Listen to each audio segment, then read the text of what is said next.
Good afternoon. I'm Matthew Newell of the Family Hope Center. I'm the director here, and it's a pleasure. This afternoon, it's about 3 o'clock in the afternoon. We have a full house of kids from 4 different countries here at the Family Hope Center. And you might hear some background noise of the kids laughing and running up and down the hallway, so don't let that distract you. But we're taking time out of our schedule for me to follow up with the Ask Matt questions. We just returned from Liverpool, so hi to our friends in the UK. We just spent some time in Ireland. Hello to our friends in Ireland. This is going to go out to our Mexican families. Hello to all of you. And of course our American families too. So we want to answer as many questions as we can in the next hour or so that I promised you to do. And we've written them down. And we saw at least 275 to 300 families in the last 2 weeks, and you've submitted a lot of questions. So obviously, I'm not going to be able to get to 180 questions. But what I've done, and what my team has done for me, is what we've done is we've categorized the questions in common sets. So even though you might have asked me a very detailed question, I'm going to try to answer the questions in a general way with enough information to give you an understanding of what's happening in the brain and how we can develop the brain. Let me start out by saying that the point of this hour is to help you make the best decisions for your kids. Obviously, we spent 2.5 to 3 hours with you in Liverpool and Ireland and Mexico, and most of you have lost your child's brain, which is a 3-hour DVD. And if you haven't, just call the Family Hope Center. You can talk to Donna, www.familyhopecenter.com, and she will send you a copy of this 3-hour DVD, which really begins to give you kind of an overview of the brain, how it functions, what's the medulla all about, what's the pons all about, what is the midbrain all about, what is the thalamus all about, what does the cortex do. And when the brain is happy, it does these abilities, and when there's a breakdown in the function of the brain, certain abilities of kids cannot be developed. So what we want to do is we want to work with the brain. I want to start by saying that the brain grows by use. This is 6 pounds, okay? It uses up to 40% of every breath you take. It uses its oxygen. So it desires oxygen. So whether we get it through the physical program or the other respiratory programs that we teach parents, this brain is going to use a lot of oxygen. It runs very, very well on good quality food. So we'll talk today about good quality food and good nutrition for your child. So there are some very basic things we'll talk about today, but they can be very, very profound in helping your children. I just saw a child today who's on the spectrum, who was considered to be severely to profoundly on the spectrum, autism spectrum, and he was only eating about 3 to 4 different foods and very disorganized, and he's about 9 years old. And parents went home after their first visit to the Family Hope Center, and they changed his diet gradually over a period of about 5 months. They introduced the smells, which we've talked to you about at the 3-hour seminar. The guy is now eating, meat and vegetables, and he drinks more water, and he eats really good quality food now, and he's up to eating 3 different types of meats. He's eating eggs. His diet is completely expanded. He's doing neurologically fabulously. He's gained many, many months. In the last 6 months of program, he's gained twice that many months in intellectual abilities. His mother and father are thrilled. So yes, they did the neurological engineering, but a large part of his development came from, or a good chunk to start his development came from, them being able to introduce good smells to his environment so he could smell the food correctly and not be in distortion, not hate what he was eating. And then they started introducing food to him, and over a period of 6 months, totally changed the biochemistry of his brain, and this has been a significant thing to help him. So we're going to talk about some basic things. The brain grows by use. The more information you put into the brain, the more it can hold. It's the only organ that does that. We believe that all brain-injured kids, all people, whether they're Parkinson's injured, or whether they have a stroke, or whether they have seizures, or whether they're blind, deaf, paralyzed, for neurological reasons, that the brain has a good opportunity to be restored. But we have to do things with frequency, intensity, and duration. We have to be very precise about what part of the brain we're working on. We have to be very intense about what part of the brain we're working on. We have to do it throughout the day, and we have to be understanding. And our objective overall is to teach you, the parent, how to do this. Yes, we have a good therapeutic plan to help your child's brain grow. But there's a magic between a parent and a child. When a child feels the hope of a parent, when the child's working with the parent, and a parent's working with the child, and a parent wants that child to be well, that parent's diligently giving him a good quality diet, working with that child to help him develop his organization, and that child feels that type of love, feels that type of commitment, and looks back at his mother and looks back at his father, and the reference point is parents that have hope because they're doing a neurological engineering program. That is a very, very powerful way. That's a very powerful reference point for the child to get up every day knowing that, hey, I might be disorganized, but the people next to me, they care about me, and I'm going to do my best to make them proud of me, and vice versa. So we don't underestimate the power of parents in this whole process. Yes, we welcome all the professionals that are here listening to this. And many of the professionals came to our 3-hour seminars in Ireland and England, and welcome, because you are going to be helping us to help parents. You know, we as a therapist come alongside parents. We don't do it for the parents because we know that parents will be the most effective therapists, most effective engineers. But if we work around them and support them and encourage them and understand the brain, we can, as a group, global team, be helping parents through this incredible journey. It's a difficult process to heal the brain. It is.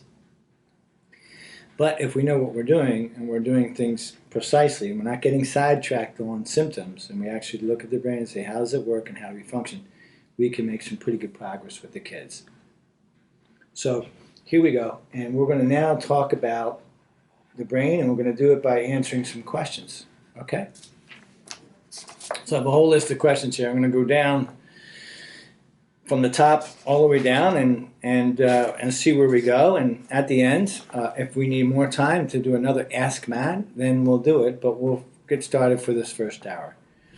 So the first question is, how long can children be under the care of the Family Hope Center? Well, as long as we can help you to develop the plan. There's some kids who've been on the program for 10 years. Really hurt children who were blind, deaf, had epilepsy, seizures, couldn't move, and so on and so forth. They're still on the program. They started at 2 months old. They started at 5 years old. They're still doing it. They've made tremendous progress. Their parents want to see them continuing on. Some parents do the program for 2 or 3 years, but now they understand the brain, and they're doing some programs, they're doing some planned neurological reorganization before and after school. So really, it all depends on you. Our objective is for the kids to catch up. Our objective is the kids' neurological age and chronological age to become equal. So we want all kids to be made well. So it really all depends upon the parent. Is there an age limit? No. So we see children who are born, who parents know that the child has Down syndrome and my mom's carrying the child. Mother takes the seminar realizing that there's really not a whole lot out there to help Down's kids to become really, really well. So she hears about our work, she hears about the success for Down's kids, and she takes the parent training. Child is born, and she has a child in here 2 months later, and we start working with this child, working on this child's brain, and seeing tremendous progress. Versus a father who's being brought in by his 3 sons, who had a stroke at 57 years old as a lawyer, brings father in with the mother, and we can help the family reorganize the father in terms of his stroke. So if a person, it depends upon the family's commitment to help the patient, whether the person who is 57 years old, a stroke, or 81 years old and beginning to have dementia and Alzheimer's, and they're really healthy, and you want to make a shift and change, and you don't want that person to disintegrate into full dementia, and you say, hey, can we restore the brain and really get this person remembering and understanding again? Yeah, come to our parent training. We'll teach you to understand the brain. We'll develop a protocol for you to help your mother, help your father, help your brother at home. It doesn't matter. We're all in about helping anybody at whatever range or age of injury that they have, okay? From totally paralyzed, go in the hospital, help the person out of a coma, to 2 years behind their peers in reading and writing arithmetic. It doesn't matter if it's a neurological situation. We're here to help you to develop a pathway to heal the brain. Okay, this child, next one, has to do with a child who must be tube fed, and can the program help a child learn to eat like a normal child? Yes, absolutely. There are many. We probably have 1 out of 30 children come to the Family Hope Center having a tube. Okay, so for those of you who don't know, it's for kids who aspirate, kids who can't swallow or chew very well. They can't gain enough weight. They're really hurt. They will get a tube put in their belly, either a tube put down their nose for feeding or a tube right in their stomach, and the tube opens up and the food is fed into the tube. So when we have that situation, we're going to look for a neurological solution. Yes, of course, we need to feed the child, but oftentimes what we'll do is we'll look at the diet that the child's on. Oftentimes what we're feeding the kids on the tube is not as nutritious as we would like it to be. So we have certain formulas, high in protein and essential fatty acids, good quality carbohydrates that don't have any sugar. We blend it to the consistency of the formula that they're getting. We gradually, feed through the tube. We take the extra food that's a little bit mushy and we put it on the tongue and inside the mouth, so it introduces the food to the child's digestive system. Because if we put the food directly into the stomach without letting the stomach know what's coming, the brain-stomach link of how much hydrochloric acid, how many enzymes do I need to release, how much do I need to release for fats, how much does the gallbladder need to work. The gallbladder gets the signal for how much fat, how much bile to release. The first step is when it reaches the tongue and the central nervous system. It sends a signal and the gallbladder starts to work, the pancreas starts to work for insulin, everything starts to work through this pathway first. So just by putting it in first here, that doesn't work as effectively. So we do both. Eventually over time, what we want to do is we want to develop the neurologic system, the ability to swallow and the ability to chew comes from the cranial nerve number 5, which comes out of the pons. So the pons is here. The cranial nerve that supports the whole tongue and to swallow, the hypoglossal nerve comes out of the medulla. Usually that's pretty intact. The kids can swallow. But they can't swallow effectively or efficiently because then there's another nerve, the facial nerve, that comes out and it regulates how my tongue moves back and forth, up and down, in circles and around. So we have to get these kids moving on their belly. Crawling is a function of the pons. Belly crawling on your stomach, combat crawling, is a function of this part of the brain that specifically supports the kid's ability to chew and swallow. Also, the cranial nerves come out of these lower parts of the brain, aid in digestion and heart rate and so on and so forth. So, yes, we're going to tube feed kids when they come in. We're going to change to make sure they have a perfect diet because the better the diet, the more we feed the brain. On top of that, we want to make sure there's no pressure in the throat, no strain in the throat, so we'll do some myofascial work there, and then we'll grow the part of the brain that's responsible for sucking and swallowing. And as that part of the brain grows, and we teach you this at our seminar, then we can start gradually feeding the child. So we start slowly, over many months, moving out of a tube-fed child to a child who's now sucking and swallowing and chewing his food, with the consistency that they don't end up aspirating their food. We have successfully, on a large majority of the case, virtually 100% of the time, been able to graduate a child from tube-fed to oral feeding. That's great for the kid, because now the kid is using his mouth, he's using his tongue, he's developing his facial nerves. This is very happy. The child, you know what it's like to chew and eat your food. This really opens up this kid's neural pathways. He then begins to smell the food, he tastes the food, it's an enjoyment type of thing. And so that's to answer that question. We want the kids to eat normally, but we have to develop the brain in order to do that. Okay? Okay, next question.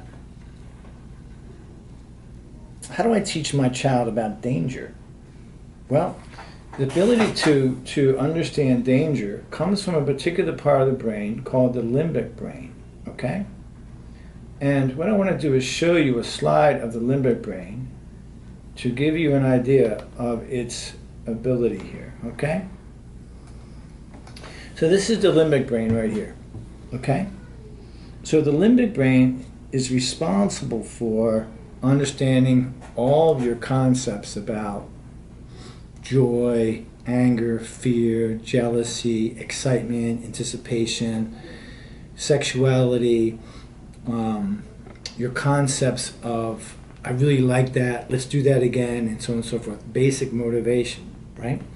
So it also gives you a sense of if something is safe or something is dangerous, okay? So you have your basic understanding, right, in your cortex, like, oh, I don't think I should go out right now because it's snowing really badly, and I might get too cold, and I need to get a coat on, and need gloves on, and so on and so forth. That's basic common sense danger. But the danger I think you're talking about is, I touch the hot stove, I run out in the middle of the street, I do things that are just out of the norm in terms of reckless behavior.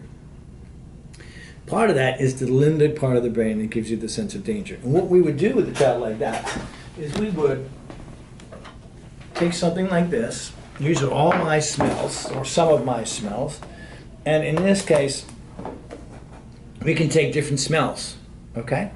In my case right here, I have about 20 different smells. And we have a smell kit at the Family Hope Center for parents. And what we would do is we would take those smells and we'd open up that smell right there, and we would give this to the child. Okay? Sometimes the child's hypersensitive to the smell, we'd go out here. The child's hyposensitive to the smell, we would do this. And because we're looking at the limbic part of the brain, the pathway that feeds that gives it information, is the olfactory pathway, which is the nose. So if we want to directly affect the limbic part of the brain, all my emotions, my concepts of fear, my concept of eating, my concept of basic motivation is really going to be here. So I would give this for maybe 10 seconds, and then I would wait, and I would tell the child, oh, you know, that was juniper. That was like a Christmas tree. You know, Christmas trees, you know, they smell really nice, and we decorate them. And then I would wait for another 20 seconds, and then I might open up my box, and I might give them another smell. So I might pull out this smell, and this is the smell of lemon. So then I'd show the child a lemon. I'd say, you know, we can put this in your sugar-free iced tea, or we can make little lemon bars, and I would give the child a lemon. And as we stimulate this pathway, which has 240 neurons, the auditory pathway only has 40 neurons associated with hearing. This one is 240. So you can see how robust this pathway, how important this pathway is. And then I'd give my child 5 smells 5 times a day. So 25 frequencies a day, I would say, grow this part of the brain, grow this part of the brain. Stimulate this part of the brain, which goes to the amygdala, roots to the hippocampus, and comes all the way through this pathway, and the child begins to have a better understanding of the emotions, of danger, safety, joy, anticipation, anger, jealousy. He begins to have the range of emotions, and most importantly, he begins to understand how to regulate those emotions. Because some kids, they get angry and they're angry for an hour. They get upset and they're upset for days. They get happy and they can't stop laughing. Or they may be touching themselves all day because they need a reference point about where their body and brain is. And this is the part of the brain that helps.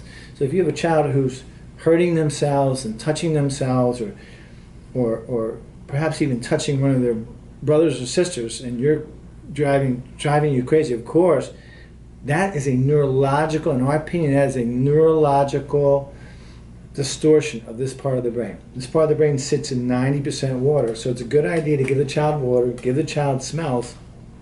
This will also help them. Another thing that we can do to help children to understand the basics of danger would be to put the child on his hands and knees, and to creep on his hands and knees, 4-point creeping, like a 7-month-old. That grows the thalamus. This part of the brain right here, the thalamus and the basal ganglia, the midbrain, is responsible for common sense, abstractions of time, distance, space, and common sense safety is a function of this part of the brain. So I would put my child on his hands and knees, and I'd start creeping him around the house like a 7-month-old. I might start out 10 times a day, 5 meters. Really easy. Let's go do this together. Mother, father, working with the kid, and then every week maybe I'd add 5 meters. So I could get up to 10 times a day, 50 meters.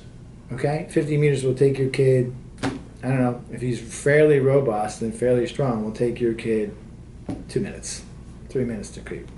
So 10 times a day, 3 minutes, 30 minutes a day you're going to, by being in the creeping position, creeping is a function of the midbrain. So by creeping with your child, you're going to be able to grow and stimulate this part of their brain, which is responsible for common sense.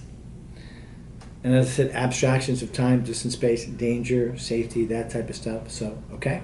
So that's another aspect. Finally, there's a concept that if you say to the kid, stop, that they're going to stop and hold themselves back, like from not touching the stove or not running in the street, or they're just about to do something dangerous, and you say stop, and the child does not hear you say stop. The part of their brain, the pons, which is responsible for hearing the alertness and the intensity of a thunder or a gunshot or cars beeping the horn just as they're coming around the corner and they beep the horn and you kind of pull back and have a fear response, that comes from the pons.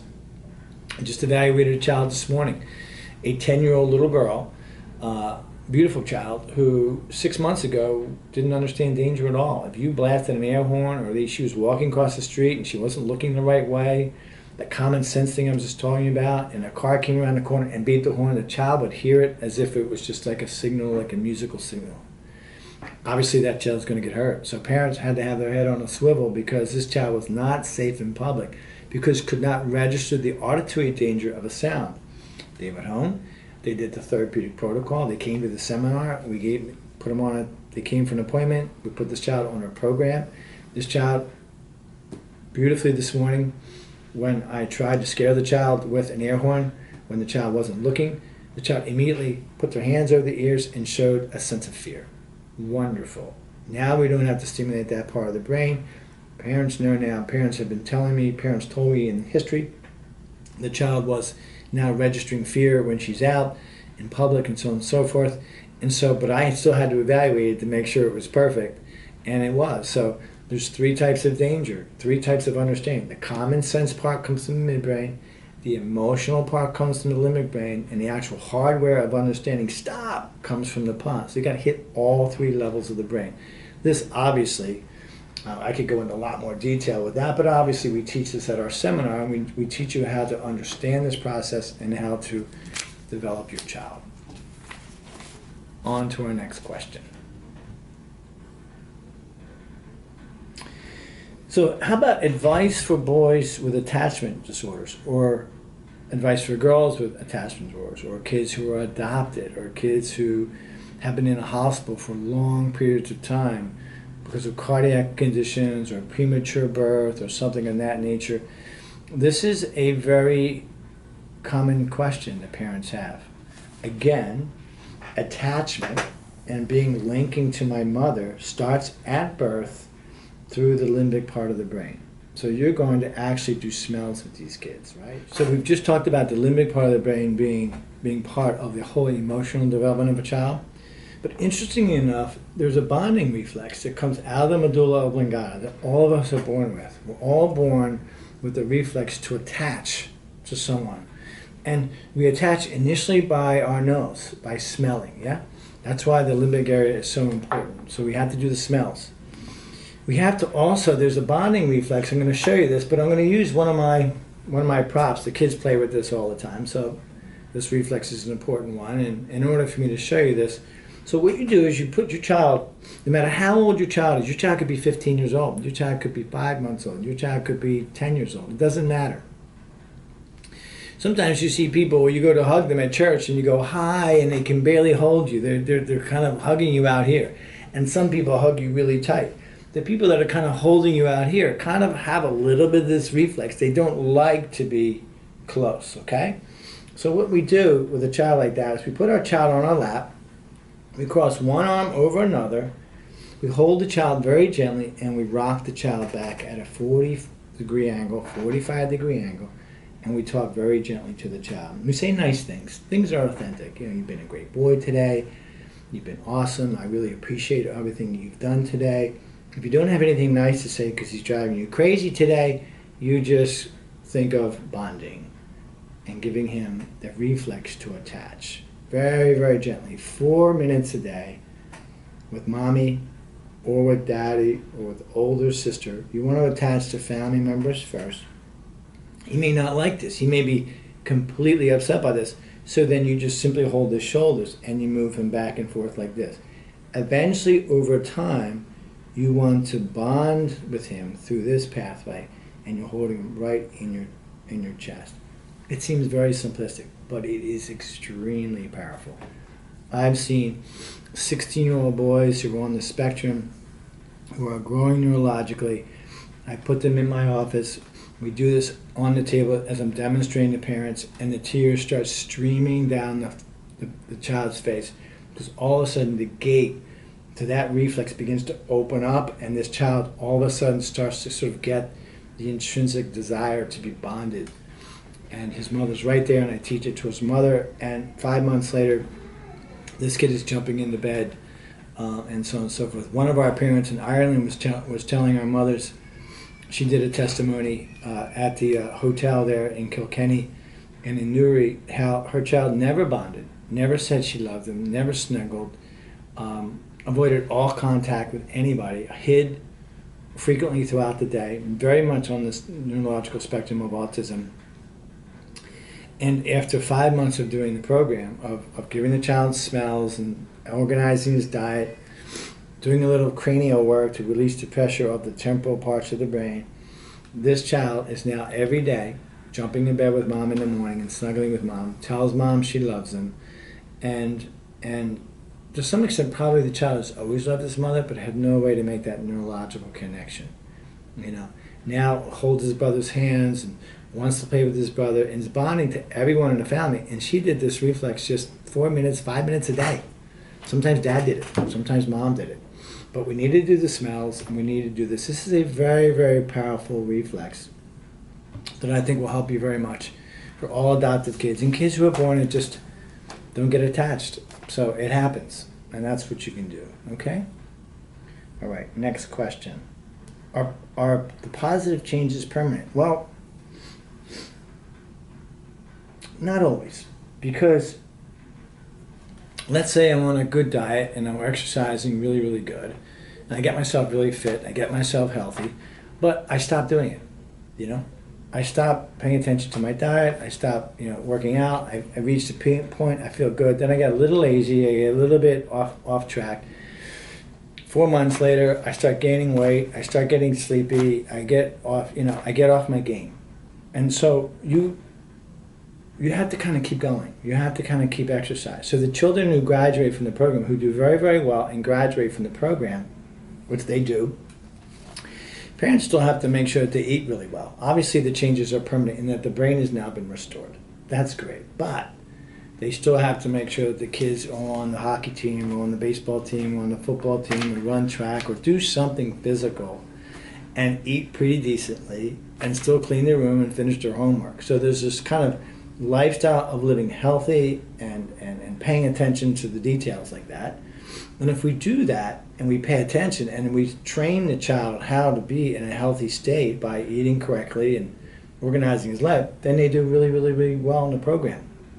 But yes, kids who are blind, who learn to see and read, they don't go back to being blind again once they stop the program. So there are permanent changes that do happen. But once the child gets well, you just need to have a healthy lifestyle and the child will continue, okay? Have you found any significance to heavy metal toxicity in children with autism and ADD, ADHD? 100%. When we take what we do is we take DMSA, which is a natural chelation mineral. Children will take that, drink some water, and then the next morning we collect the child's urine. Or that morning at 6 o'clock in the morning, child takes the DMSA, we give the child some water, obviously, and then they start urinating we collect their urine for the next 6 to 7 hours. And then we collect that, take a sample, and then we send that to a lab.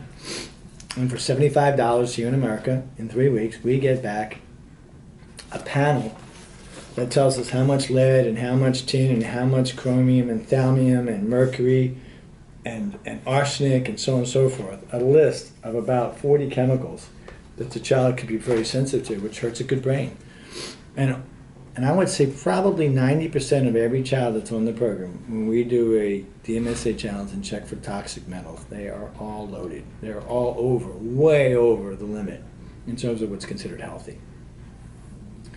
Yet their brother and sister is not. Their brother and sister may be totally within range. What that speaks to is the dysfunction of the large intestines and the liver and the kidneys, which are the primarily the organs responsible for detoxification. So when kids get on the Family Hope Center therapy protocol, what we have to do is look at this child comprehensively. Okay, how's his neurological organization, yeah? And we talked about in our seminar, in our 3-hour seminar, we talked about how we're going to use this chart to do that. The integrative developmental progression chart. We're going to track this child's brain function. And we're going to put it down on a piece of paper and we'll say, okay, here's how good his brain's doing. Here are some of the challenges. Here's the parts that we're going to need to work. But in the meantime, we need to do a really good diet with this child. And in the process of that, we will do a detoxification panel to sort of underline what is the toxic levels that this kid is dealing with. He could be high in lead, he could be high in mercury, and so on and so forth. So in order to remediate that issue, we'll first get this child on a pretty good, first eliminate the things that are really, really wrecking him, like sugar and poor quality salt, soda, those types of things. Refined foods, carbohydrates like spaghetti and white bread and things of that nature, which are very poor for the body, and help with yeast overgrowth, which attracts heavy metals. So what we'll do is we'll start changing the diet, taking the bad things that are into that out, things that are causing poison and dysfunction in large intestines. We'll start replacing it with good things. We'll get the child detoxifying by having a good bowel movement every day. And once the child starts having a good bowel movement every day, what we then do is we then say, okay, let's start on a natural way of chelation by giving the kid, depending on his height and weight, and this we'll go over specifically with you as a parent, cilantro, which is a natural chelation. So when I mean chelation, it's detoxifier, okay? So cilantro or coriander. We have clay baths, which will do the trick. Epsom salts can support that by pulling heavy metals through the skin. We have some other natural minerals that will help detoxify the liver, support kidney function. And so what we do is first change the diet, support the digestion, support the bowel movements, the elimination basics, and then we go into really the deep tissue of pulling out the heavy metals. Every 6 months or so, we then do another DMSA challenge. We then look at the heavy metal screen to see if we're heading in the right direction aggressively enough.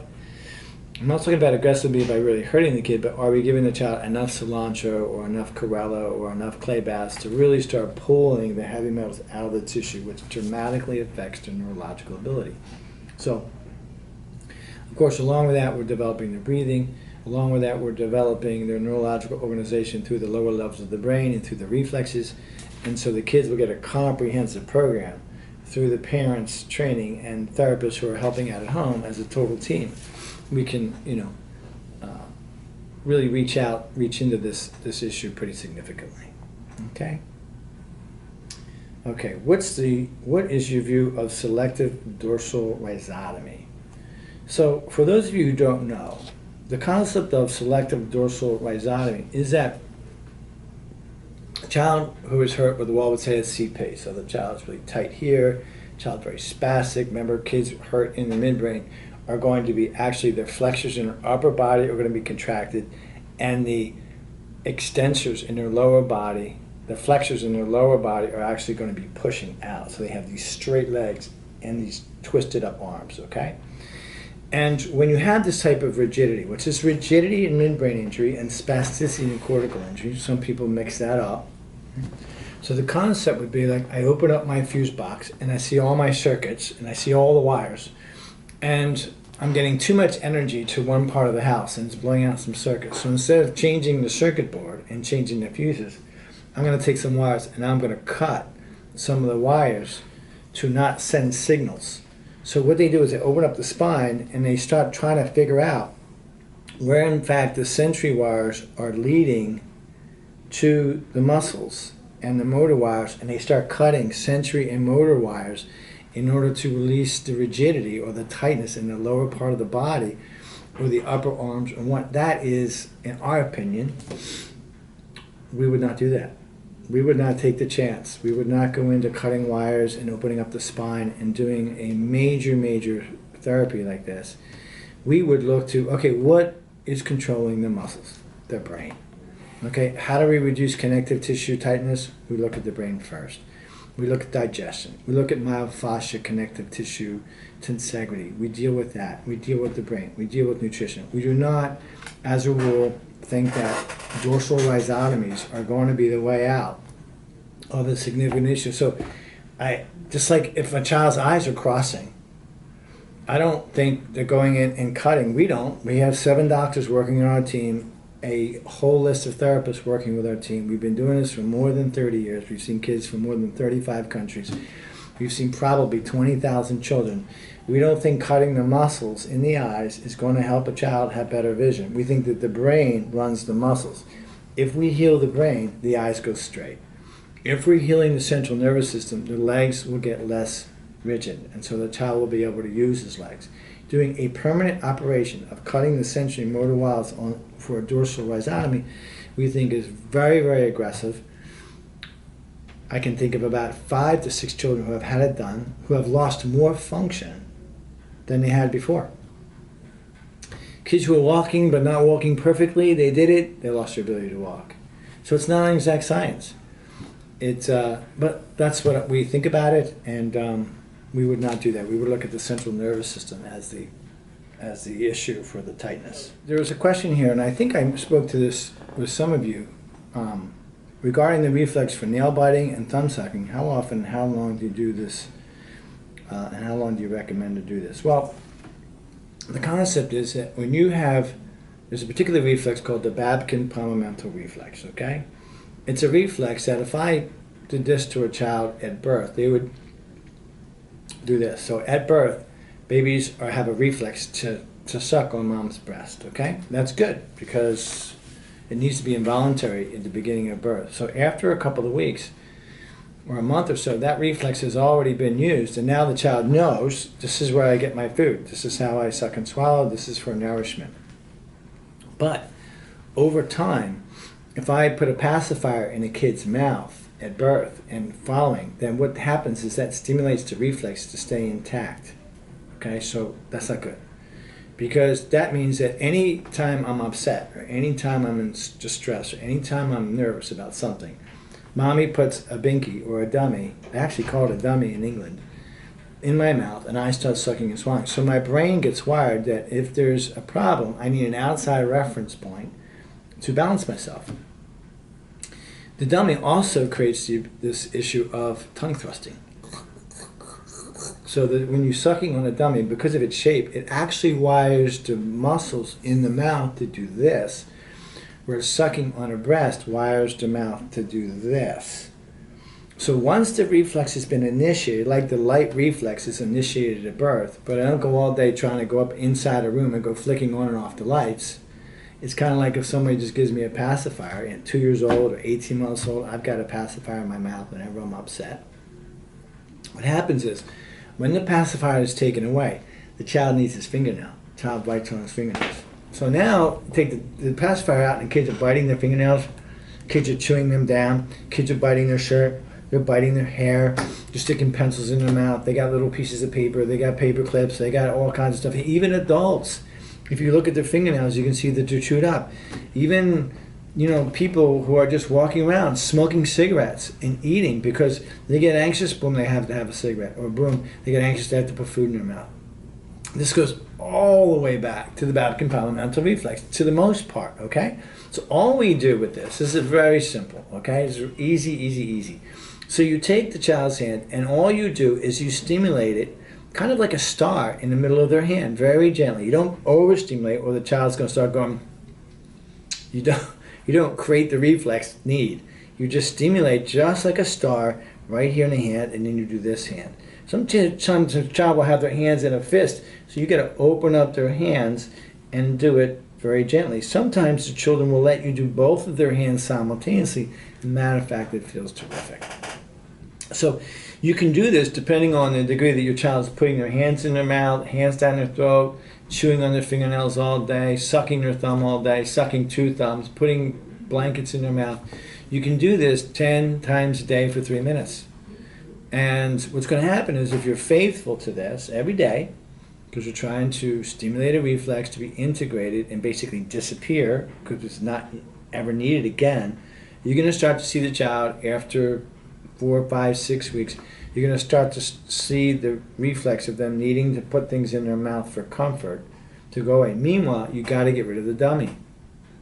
You got to get rid of the pacifier, because on one end you're doing this, but on the other end the child still has a dummy, so the reinforcement is not working against the neurological restoration of this reflex in terms of its integration. So I would start doing the reflex and get rid of the dummy. The child's going to have a little bit of a problem not having a dummy, but that's okay. If they have to use their thumb for a little while, the more you stimulate, the less they'll need to use their thumb as an outside reference point to get themselves settled down. Okay? If you're having problems smoking cigarettes and every time you get nervous you have to stick a cigarette in your mouth, you can do that to yourself. Or you can ask your spouse to do it. Just 5 times a day, every time you reach for a cigarette, you stimulate this pathway, and you'll be amazed at how you begin to get some psychological, but it's really neurological release, and that comes from the medulla oblongata. Okay? Okay, moving on. Would you recommend creeping, which is creeping on your hands and knees, okay, like a 7-month-old, for everyone regardless of neurological level of injury? Absolutely, because you're growing the thalamus, you're growing the basal ganglia. You are growing a part of the brain that's responsible for coordination, integrating balance through the cerebellum, abstract representations of time, distance, and space, hearing sounds, locating sounds. Concentration, to a large extent, comes from this part of the brain. The ability to have the basic understandings of math obviously come from this part of the brain. Common sense, organization of my physical abilities so I can play tennis, convergence of my vision so my eyes will team together. So if you if you have a hurt child at home and you're doing this therapy with your child and you have the brothers and sisters joining, they're going to get weller. And lots of our parents have the kids helping the other kids, and they go from B students to B plus students, or C students to C plus students. They go to get more coordinated. So I would definitely, as a neurological organization, and by the way, if your uncle has Parkinson's and you want to heal the part of the brain that's creating the Parkinson's symptoms, which is the basal ganglia essentially, then you're going to get on your hands and knees and you're going to creep. You're going to get this person through the heavy metals. You're going to put them on a really, really good diet, and you're going to do some creeping with this Parkinson's patients, and you're going to help them. You're going to get over top of them. You're going to move their arms and legs very separately. You're going to guide them in developing a creeping program, because that will directly stimulate the basal ganglia and start healing the tissue within the basal ganglia. Okay? So that's an answer to whether creeping is really, really good. Here's a child. We have a 14-month-old with cerebral palsy. Are there any foods we should remove or add to his diet to help him? Great question. We go over this at our parent training seminar in a lot of detail. But to get you started on this child, they need lots of oil in their diet, healthy oil, right, to help the connective tissue. They need to have a pretty high protein diet, no sugar, no poor quality salt. If you want to have good quality salt, you're going to have Himalayan salt and Celtic sea salt. Celtic sea salt has 57 minerals. Himalayan salt has more than 75 minerals. All complex molecular chain molecules and enzymes are made out of salt and sun and water. So just on that, you want to have super high quality salt in your diet. So number one in your diet, you want good quality water. Number two, you want the best quality salt you can buy. Do not go to the store and just buy the salt off the shelf, because that causes acidemia. You need 23 times the amount of salt, water, to neutralize NaCl, sodium chloride, which is the table salt you find in restaurants and so on and so forth. You don't want this. This is not good for the brain. It causes acidemia. So with kids with CP, you want them to definitely have high protein, high oils, some vegetables you should have as their carbohydrates, no refined pastas and things like that. They don't need that at all. And you want to make sure they get good good opportunities to move independently on the floor, because the more they move on the floor, the more they'll grow their muscles, the more they'll have bowel movements that are substantial instead of constipation. Lots of kids with cerebral palsy diagnosis have constipation. So you want to make sure that child has a bowel movement once a day. How can I get my fully mobile, non-walking child to crawl? He wants to stand up, skip, and run. Well, that question really depends on how old the child is. If the child is just 2 years old and just got up to run and walk and skip and all that kind of other thing, and you know he's disorganized neurologically, it's very difficult to get them back on the floor and have them crawl and creep. This is what our parent training is all about. How do you do that? What's the need? When do you do it? How often do you do it? How much do you need to do it in order to create the neurological improvement that you want to see in your kids? But if your child is 6 years old and he's terrifically disorganized, can't concentrate, focuses very poorly, struggles to follow a 3-step request, language is extremely poor, you're trying to teach this child to read and they just can't grasp the idea of words, you're trying to get them to understand numbers and quantities and they're just struggling, then you need to get this child back onto the floor. The floor is the most expensive piece of equipment you'll ever really need to have in order to help your child get the basics of neurological organization, because you want to grow the pons. The pons is responsible here. The pons is responsible for focus, coordinate, and the ability to say, right now I need to focus on this thing for 10 minutes. Most of our kids can't focus for more than 10 seconds, 5 seconds. The child I was telling you about this morning could only focus for about 5 seconds, the parent said. Child goes home, she's 10. They start crawling with the child, had no ability to crawl. She pulled with her arms and dragged her legs, and 5 meters took this kid about 10 minutes. They went home, they helped the child learn to crawl on her belly. This child's now crawling about 250 yards a day, 250 meters a day in the last 2 or 3 months, gradually build up. This is a 10-year-old now, gradually build up. This child can now focus for more than 6 minutes. This child can read a chapter in a book now and understand what the heck is going on. This child had never crawled before. This child had rolled for transportation. This child sat between his legs. This child had scooted her whole life. She got up to walk, didn't really do a lot of crawling, didn't really do a lot of creeping on her hands and knees. And then, over time, parents were like, well, we have a really disorganized young lady. So we had to go back to the developmental stages and replicate those developmental stages. One of the questions is, how do I know how much to do? And so on and so forth. Well, obviously, at our parent training, we're going to go over this with you. We're going to tell you exactly how much, when, where, how, and why, in the degrees that your child's hurt. We'll actually point out to you, we'll actually show you how much, according to the age, according to the developmental stages that the child is in, how much to do. That's one of the points of the Family Help Center training program, is to put you in the driver's seat, to show you where, in fact, the neurological issues are with my child, where the strengths are, and where are the things we need to work on. And then we map the child's brain. Once we map the child's brain, in the parent training seminar, we talk about nutrition, we talk about physiology and getting oxygen to the brain. We talk about how to grow the sensory pathways. Child's blind, child's deaf, insensate, hypersensitive hearing, hyposensitive hearing, hypersensitive or hypersensitive in their olfactory pathway, their tactile pathway. What frequency, intensity, and duration we need to do to develop the 5 sensory pathways, including the sense of taste. And then what mobility programs we need to do in order to grow the lower levels of the brain to improve neurological organization. Tying that all together, how do we create the social boundaries to support your child as they go up through the neurological pathways? How do we create the environment that he succeeds and we don't have a fight every day?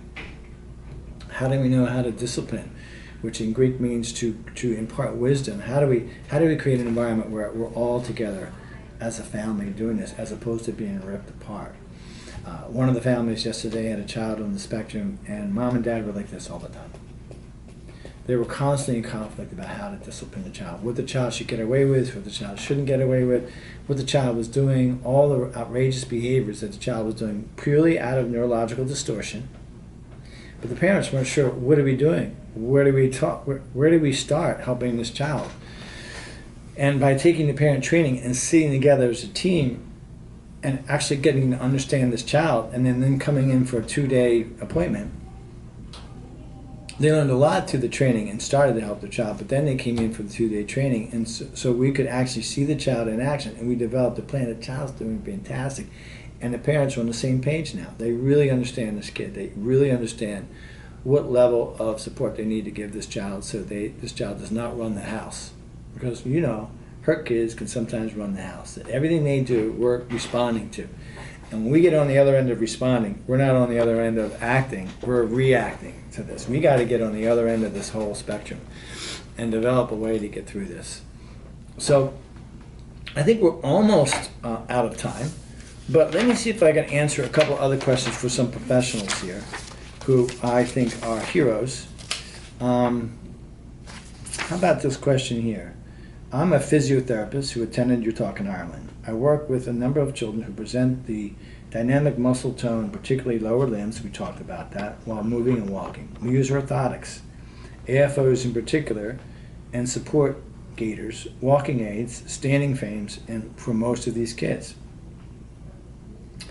They are also often referred to Botox injections and serial castings. What are your thoughts on these? Well, my thoughts of these is I would love to see you at our seminar, because I would love to be able to sit down with you. You're obviously concerned. You are absolutely righteous to be concerned about this, because what we're doing, look, here's the concept. Concept is function determines structure.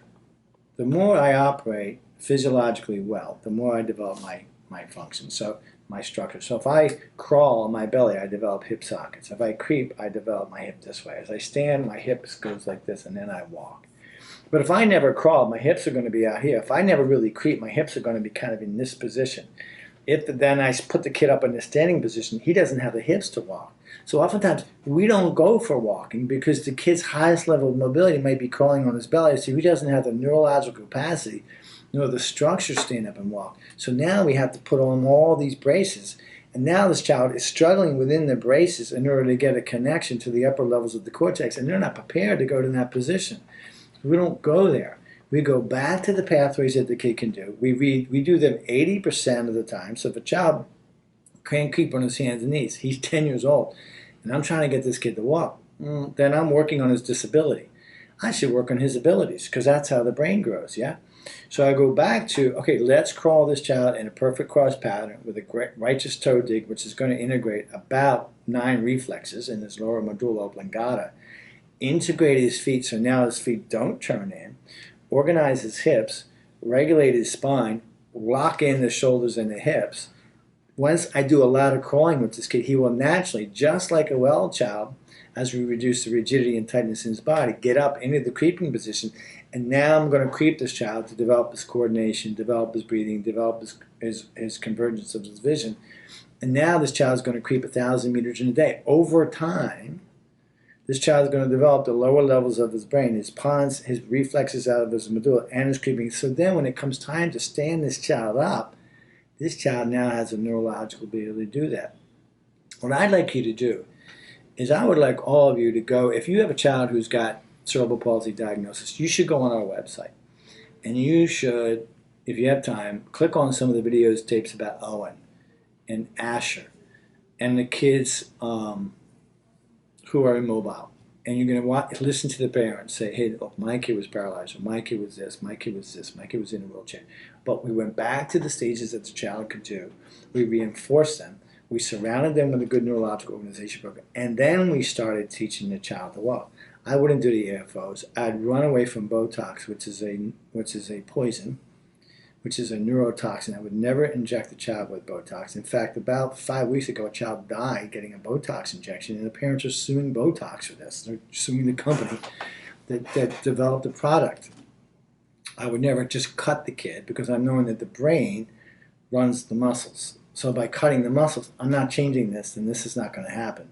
The brain is still going to try to get into that distorted spasticity, rigidity down the lower limbs. So I don't want to go with the AFOs. I don't want to go trying to get this kid staying up, because it puts me down a pathway of pathology, trying to deal with the symptoms of the injury rather than staying right here. Say right here in this part of the brain. And we would love to teach you. You're anxious. You want kids to get better. All your questions are perfect. I would love to know what a program for one of these kids would involve. You should come to our 3-day training in Liverpool. You should come to Philadelphia. You should sit with their parents. I would be happy to talk to you. We need more of you.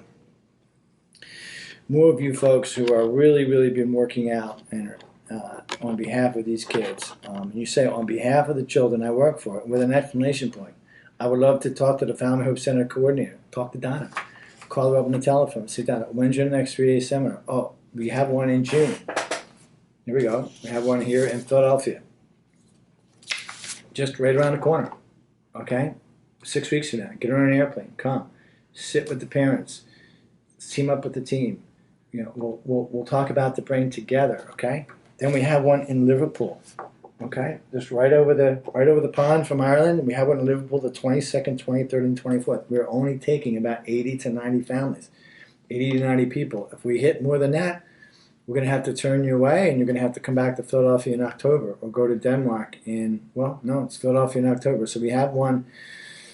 We have a seminar here in June. We have one in Denmark in August. We have this in Liverpool in September, and we have another one back in Philadelphia in October. So what we would propose to all the therapists, come join us. Be a part of that extended team. Help us help the parents. We develop the program. You get the idea of it. You jump in. You see that the brain grows by use. Function determines the structure of the body. So good function determines good structure. You see the kind of the integrative, comprehensive approach. And parents would love for you to partner with them in this whole concept. And before we head off, I urge you to go on our website and read and look at the testimonies from the parents, because they're real parents with real kids with real issues who have really decided to sort of look at their child neurologically and spend the time being effective parents. You are a hardworking parent. You can't work any harder than you are. You can't love your kids anymore. And as I've said to you before, if love would have fixed your kid, they'd be well already. So love is going to help, but it's not going to be the thing that gets you all the way. We need a plan. And we need a comprehensive plan. We need a plan based on something that's scientific. This chart is scientific. It helps us to understand where to do most of our work and when to do our work. And as this changes, we change the plan. Because it should change. Okay? And you need to know that we're here working with you. We're here working for you. In fact, we're working for you, and we're working with you. So whether you're a therapist or whether you're a mother, we'd love to hear from you. Call Donna. Come to our seminar. And in closing, there's lots more questions, but I only had an hour. I hope. Can you help children with fetal alcohol syndrome? Absolutely. Mood disorders? Absolutely. Some of those are neurologically based in the limbic brain. Some of them are based on disorganization in the medulla oblongata. Some of these are based on metabolic disorders revolving around food and allergies and sensitivities to heavy metals. Yes, absolutely, we can help you. A child born with torticollis has a misshapen head, very hyperactive, and struggles socially. Can these symptoms be caused by birth? Yes, because the symptoms are from an injury to the brain. The torticollis, if you're in Ireland, you're going to go see Phelan and Connor. If you're in Liverpool, you're going to go see Sam. If you're in Mexico, I don't really know a whole lot of other folks, but you're going to call our office in Mexico. And yes, you're going to call Teresa Lena. She's one of our nutritionists in Mexico, and she can do some craniosacral work and some myofascial release on children with torticollis. Yes, you can have a difficult birth. That causes a brain injury, which then causes the symptoms of poor social behavior, poor intellectual behavior, poor physical behavior. So yes, my son is 12 and has apraxia, which means difficulty in talking, resulting in very poor comprehension. No, apraxia doesn't result in poor comprehension. It is parallel to poor comprehension, because there's a lot of kids who understand who can't talk and have a diagnosis of apraxia.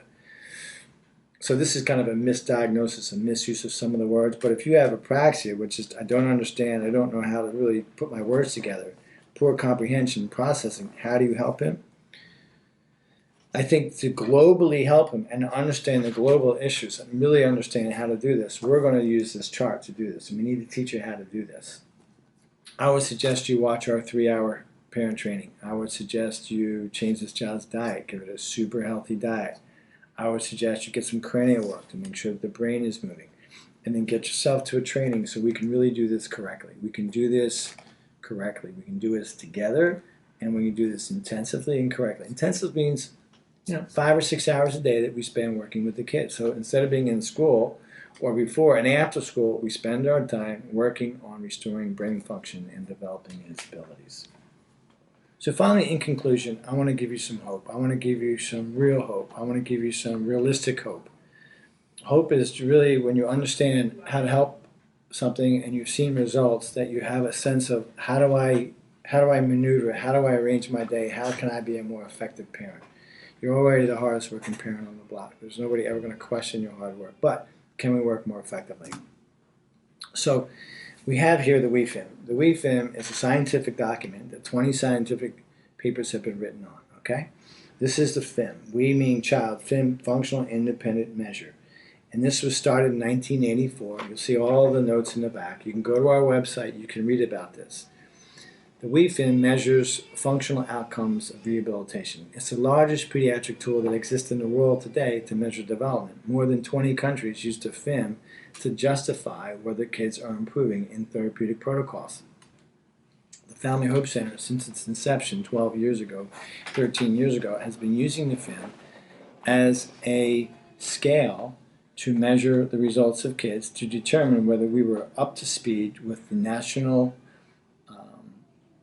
totals that everybody else is getting. Are we as good as everybody else? Are we as good as anybody else in other countries? We wanted to measure our results, but we wanted it to be a third party. And the WeFIM has been sanctioned as I said, the largest pediatric tool. So we submit our data, we've been credentialed, we submit our data every year to the folks who document the WeFIM results, and these are our results. So we've been doing this. This is December 31st, 2002 through December 31st, 2014. So if you look on the back, you read all about the WeFIM and all about how, in truth, our children start 2 years older than all the other children on the national programs and are at least 20% behind in terms of their function. That means our children start more hurt.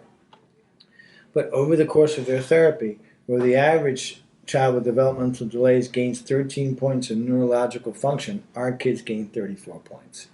And the average for autism spectrum, the average child gains 14.3 points in a 2-year period, our kids gain 34 points. Cerebral palsy, the average is 14.5 over 20 over the United States, the facilities in the United States, outpatient, our kids gain 29.6. If you took all the children on our program, the average is 13.6 points by the nation, and the Family Hope Center's kids pick up 31.3 points. So almost 2.5 times more function, almost 2.5 times more improvement. So we want to encourage you that a neurologically directed program, supervised by the parents, supported by the team, understood collectively together, has the potential to create some good changes in your child. We're here to help. Call Donna at the Family Hope Center. www.familyhopecenter.com is our website. Read our website. Go through it. Any questions, call us. We're here to help you. And we look forward to seeing you at our future conferences. And perhaps we'll be able to do an Ask Matt again if more questions arise. We'll try to find another hour here to answer your questions, to give you the encouragement that if this is what's going to be good for your child and your family, we're happy to be a part of that process. Good night, and thank you.